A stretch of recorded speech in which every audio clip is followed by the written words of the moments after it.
할렐루야. 오늘 주일 2부 예배에 나오신 여러분 모두를 주님의 이름으로 축복하고 환영합니다. 여러분의 영혼이 잘 된 것처럼 범사가 잘 되고 강건한 은혜가 있기를 바랍니다. 지난 한 주간 비가 많이 왔어요. 여러분의 가정과 또 직장, 사업장에 또 어려움, 또 비 피해가 없기를 바랍니다. 유엔이 매년 3월 20일이 되면 세계 행복의 날로 정하고 전 세계 각국의 행복 지수를 조사해서 보고합니다. 세계 행복 보고서라고 하는 리포트인데요. 이것은 전 세계인의 행복 성적표라고 해도 과언이 아닙니다. 그런데 이번 2023년도에는 이 세계 행복 보고서에 어느 나라가 가장 좋은 성적을 얻었을까요? 1등이 어느 나라일까요? 전 세계에서 가장 행복도가 높았던 나라 1등은 핀란드입니다. 6년 연속 1등이 핀란드인데요. 핀란드 하면 저는 자일 이탈밖에 생각하지 않았는데 근데 이 핀란드가 6년 동안 1위였습니다. 그리고 2위, 3위가 덴마크와 아이슬란드, 북유럽 국가들이었어요. 그렇다고 한다면 이번 2023년도 보고서에 세계에서 우리나라의 순위는 어느 정도 될까? 몇 위쯤 될까요? 전체 137개국 가운데 우리나라는 57위입니다. 뭐 중간은 같네 이렇게 생각하는 분이 있을지도 모르겠는데, 그러면 여러분은 혹시 뭐 이디오피아나 저쪽 아프리카 대륙에 있는 그런 작은 나라들하고 우리나라를 계속해서 비교하려고 하는 건 아니시겠죠? 보통 우리나라와 이렇게 견주려고 하면 OECD 국가들하고 견주는데 세계 OECD 국가가 38개국입니다. 그 OECD 국가 중에서는 우리나라가 38개국 중에 35위입니다. 거의 최하위 성적을 거두고 있죠. 어떻게 생각하면 한강의 기적이라고 하는 정말 세계에서 유례를 찾아보기 힘든 그런 경제 성장을 이룬 나라인데, 국민소득 3만 불을 넘어서 이제 4만 불을 바라보는 나라인데, 그리고 또 우리나라는요 파리클럽의 정회원입니다. 파리클럽이라고 하면 OECD 국가들을 중심으로 해서 발족한 채권국 협의체입니다. 다시 말해서 돈을 빌리는 나라가 아니라 돈을 빌려주는 나라다라고 하는 부유함을 이미 인정받은 거예요. 이 파리클럽에 들어가려면 그 회원들 전체가 만장일치로 결의를 해야 되는데, 우리나라는 2017년도인가요? 그때 만장일치로 우리나라가 회원국으로 가입을 하게 됩니다. 그런데 그런 우리나라가 세계 행복지수는 세계 57위이고 OECD 국가에서는 거의 최하위를 기록하고 있다라고 하는 거, 이건 뭐가 문제가 있어도 큰 문제가 있는 거죠. 그렇다면 사람들이 왜 행복하지 않다라고 생각할까? 이렇게 물어보니까요, 그 불행의 원인 중에 가장 많은 수치의 사람들이 경제적인 문제를 꼽았습니다. 45%가 집안의 경제적 능력 때문에 나는 불행하다라고 생각하고, 또 본인의 경제적 문제 때문에 불행하다라고 생각하고 있다는 겁니다. 사람들은 행복하기를 원했고, 그래서 그 행복을 위해서 뼈 빠지게 일해서 돈을 벌었습니다.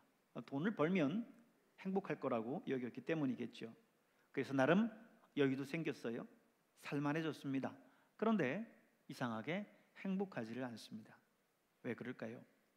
그것은 사람들이 자꾸 행복을 다른 데서 찾기 때문입니다.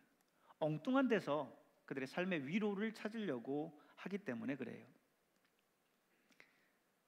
최근 고양이나 개 같은, 욕은 아닙니다, 고양이나 강아지 같은 반려동물을 키우는 사람이 기하급수적으로 이렇게 많이 늘어나고 있는데, 한국보건사회연구원의 조사에 의하면요, 우리나라에서도 강아지나 고양이 같은 이 반려동물을 키우는 가구가 4가구 중에 1가구 이상이 된다는 겁니다. 이제는 그래서 동물병원이나 애견샵들이 아주 잘 돼요. 유망 직종이 됐습니다. 그만큼 많은 사람들이 반려동물을 키우고 있다라고 하는 거죠. 근데 여러분, 반려동물을 왜 키웁니까? 반려동물을 키우는 몇 가지 이유가 있는데요. 우선 반려동물은요, 체온이 사람보다 1도 내지는 2도가 더 높습니다. 그래서 반려동물을 이렇게 끌어안고 있으면 따뜻해요. 그리고 푹신한 포근함이 느껴지죠. 그래서 사람들이 이 반려동물을 키우면서 정서적인 안정감을 얻는다는 거예요. 미국 캘리포니아 주립대학교에서 심장병 환자들을 대상으로 해서 조사를 했는데요. 치료 도우미 견을 함께 생활하게 했었던 그 환자 그룹이 그렇지 않은 그룹에 비해서 불안감이나 스트레스, 혈압 등에서 아주 뛰어난 개선 효과를 보였다는 겁니다.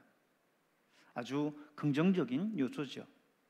근데 사실은 그것보다 사람들이 반려동물을 애정을 쏟으면서 키우는 더 큰 이유가 있어요. 그거는 뭘까요? 외롭기 때문입니다. 특히나 혼자 사시는 분들에게 반려견은 대단히 중요한 역할을 해요. 왜 그랬습니까? 텅 빈 집에 들어오면 아무도 자기를 반겨주는 사람이 없는데 강아지는 반갑게 꼬리를 치면서 달려오죠. 그냥 껑충껑충 뛰면서 그렇게 나를 반겨줘요. 나만 바라보고 나만 의지하고 나만 사랑하면서 살거든요. 그러기에 그 누구보다도 이 반려견에게서 많은 위로를 받고 산다는 겁니다. 그런데 중요한 것은요, 사실 사람이 위로의 대상이 되어야 되지, 그리고 사람이 행복의 이유가 돼야지 맞는 건데, 이 사회와 환경이 그렇지 않다 보니까 그 대상이 이제 사람에게서 이 반려동물로 옮겨간 거죠. 그만큼 행복을 찾기가 어려운 세상이 되어버렸다라고 하는 것을 반증하는 겁니다. 사람들은 인생의 의미와 행복을 다른 데서 찾고 있어요. 물질적으로 부해지면 행복할 거다. 건강하면 행복할 거다. 큰 권세를 누리고 이 세상에서 유명해지면 행복할 거다. 이렇게 생각을 합니다. 또 어떤 분들은 여가 생활 속에서 행복을 찾으려고 해요. 그래서 등산이나 낚시 좋아하는 분들이 있죠. 그런 분들, 어떤 분들은요, 아예 거기에 소위 미칩니다. 트레킹이나 오락, 공연, 쇼핑 이런 것들에서 행복을 찾아요. 그런데 여러분, 이런 것들이 정말 우리에게 인생의 행복을 가져다 주나요? 물론 잠깐 동안은 우리에게 행복감을 가져다 줄 수 있어요. 그러나 이것이 우리에게 영원한 행복을 가져다 주지는 못합니다. 왜 그럴까요?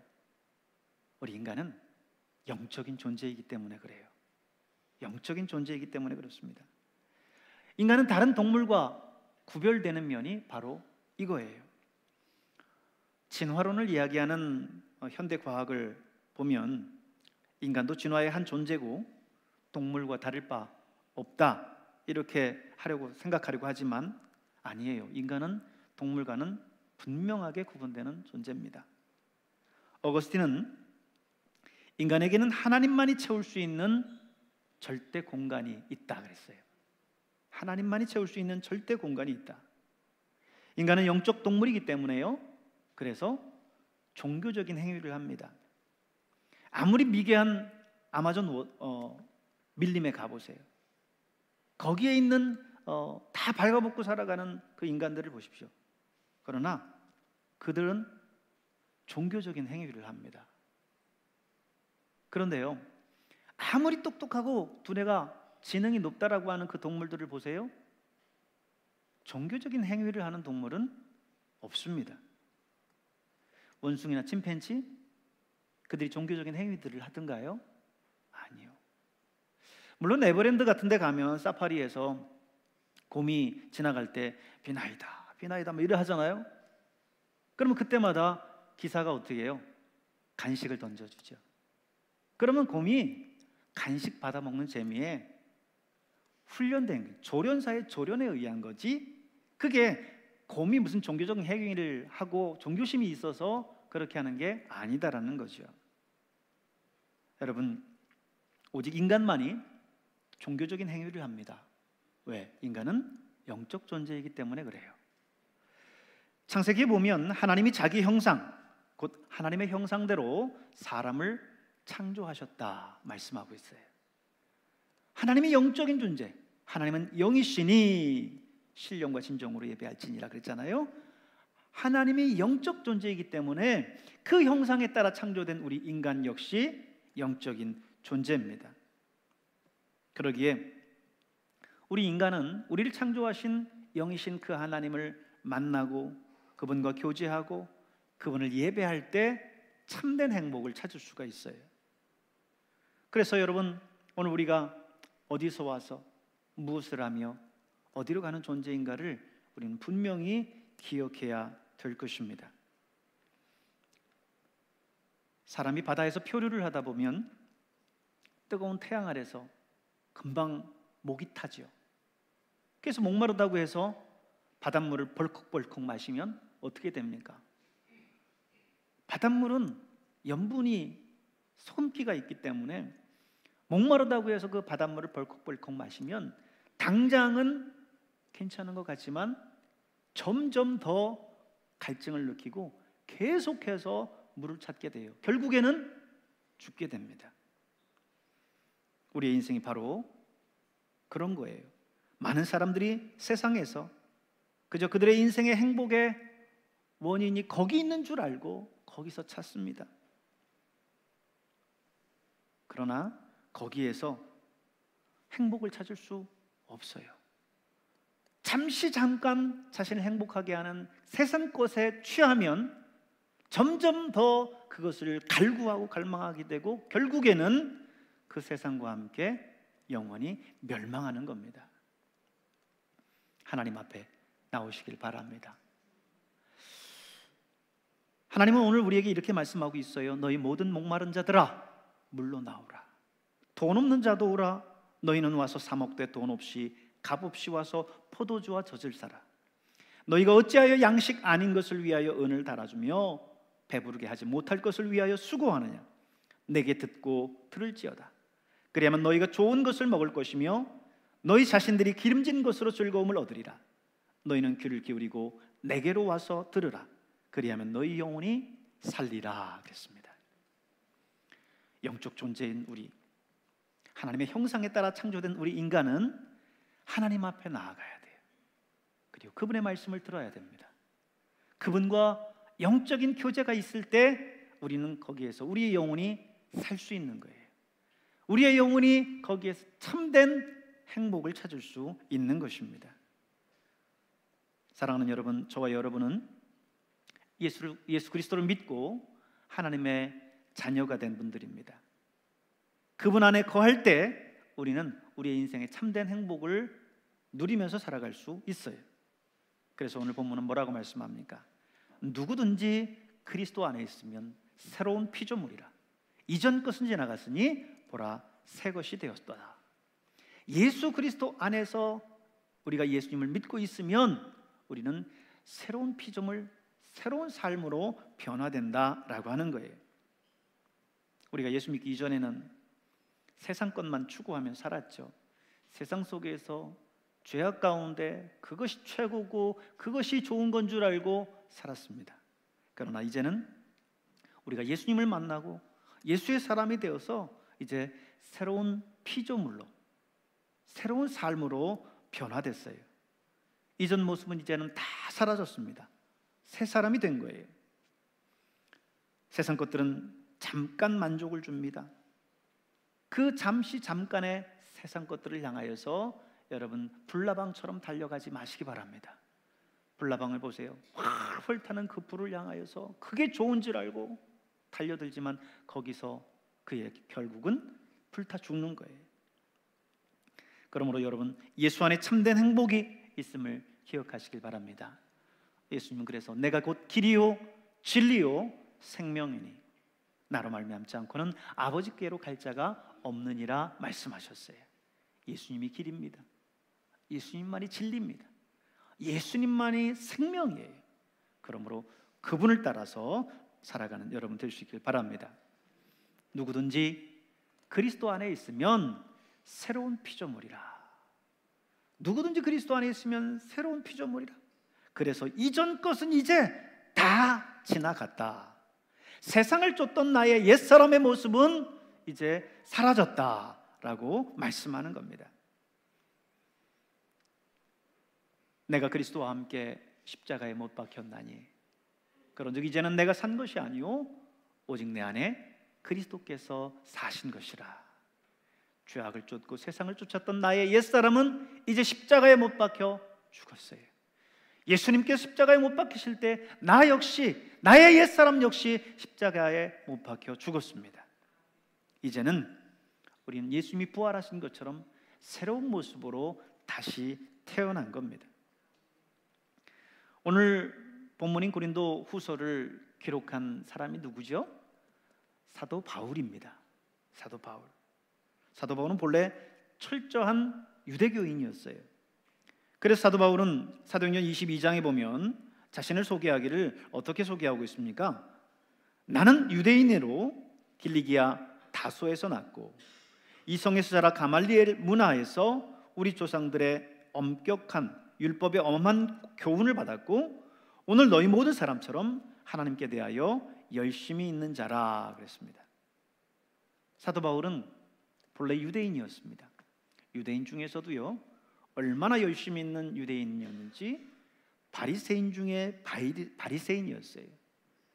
그리고 당대의 석학이었습니다. 가말리엘 문화에서 율법의 엄한 교육을 받았었던 사람이 사도 바울이에요. 그렇게 열심히 있는 사도 바울. 그래서 심지어는 다메섹까지 예수 믿는 사람을 체포하기 위해서 쫓아갔고 스데반이 돌에 맞아 죽는 그 현장 속에서도 그는 죽어 마땅하다라고 찬성 투표를 던졌던 사람이 사도 바울입니다. 그런데 그런 그가 이제 예수님을 만나고 전혀 새로운 사람으로 변화됐어요. 핍박자였었던 사울이 복음을 위해서 자신의 목숨을 던지기까지 살았었던 그 사람 사도 바울로 변화된 거죠. 바울의 일생을 보십시오. 지중해 연안의 소아시아와 그리스, 로마까지 복음을 들고 온 천지를 누볐던 사람이 사도 바울이에요. 그렇게 열심히 있었던 유대교인이었었던 사도 바울이 오늘 철저한 예수의 사람으로 변화된 거죠. 오늘 본문의 표현대로 말한다면 새로운 피조물로 변화된 겁니다. 새 사람, 새 것이 된 거예요. 그가 예수님을 만나고 그리스도 안에 있게 되자 일어난 변화가 바로 오늘 본문의 말씀입니다. 누구든지 그리스도 안에 있으면 새로운 피조물이라. 이전 것은 지나갔으니 보라 새 것이 되었도다. 사도 바울이 예수님을 만나고 나서 이전에 알지 못했던 인생의 참된 진리와 행복을 발견한 겁니다. 그는 예수님을 만나고 참된 진리와 행복을 발견하고는 지금까지 그가 추구했었던 모든 것들, 그것들이 얼마나 무가치한 것인지를 깨달았어요. 그래서 그는 그 모든 것들을 한낱 배설물처럼 버린다 그랬습니다. 가말리엘 문화면 오늘날로 말하면 석학이에요. 아이비리그에서 공부한 그런 석학입니다. 그런데 이 사도 바울은 그 모든 지식과 철학을 배설물처럼 버렸다는 겁니다. 여러분 화장실 갔다가 일 보시고 나서 쳐다보면서 아이고 아깝다, 내 몸에서 저게 나갔네 생각하는 분이 있습니까? 아무도 없어요. 사도 바울은 자신이 가지고 있는 그 모든 바리새인으로서의 그 지위, 그리고 유대인으로서의 그 지위, 자신이 가지고 있었던 모든 지식과 철학들 다 배설물처럼 돌아보지도 않고 버렸다라는 겁니다. 제가 요즘 집에서 장인어른과 함께 생활하다 보니까 장인어른 심심하지 말라고 이제 TV를 계속 틀어드려요. 오전에는 우리 집은 누구도 예외함이 없습니다. 오전에는 반드시 공동체 성경 읽기를 틀어드리고 그것을 봐야 돼요. 그래야 하루를 시작할 수 있습니다. 공동체 성경 읽기부터 보시고 그 다음에 이어서는 복음성가나 그리고 멋진 풍경이 나오는 그 영상과 함께 힐링 음악들을 틀어드려요. 그리고 오후에는 드라마나 영화 같은 것들을 이제 틀어드리는데 넷플릭스에서 슬기로운 깜빵 생활이라고 하는 것을 최근 이렇게 틀어드렸어요. 여러분 슬기로운 깜빵 생활 보셨습니까? 거기에 보면요 재소자들 가운데 25년형을 받은 장기수가 나와요. 조직폭력으로 서부교도소에서 장기 복역을 하면서 거기에 방장 배역으로 나오는데 그런데 조폭이라고 이제 나오죠. 근데 조폭이라서 그런지 덩치도 큰 인물로 목도 거의 없는 그런 인물로 나와요. 이 드라마를 제가 잠깐 곁에서 지켜보다가 제가 예전에 1년 반 정도 교정 선교를 한 적이 있어서 영등포 교도소나 또 서울구치소 이런 곳을 자주 드나들었어요. 제가 들어간 건 아니고요. 근데 제가 전도사 때 서울구치소에서 만났었던 한 사형수 형제가 생각이 나요. 그 사람 역시 조직폭력, 살인죄로 사형을 언도받고 왼쪽 가슴에 빨간 수건을 달고 복역 중이었습니다. 그래서 우리 교도소에서는 이 사형수들을 사형수라 부르지 않고 나름 존중한다는 의미에서 최고수라고 불러요. 최고수로 빨간 수건을 달고 있는 형제였어요. 그가 조직폭력과 살인죄로 교도소에 들어와서 거기서 예수님을 만납니다. 그리고 이제 변화됐어요.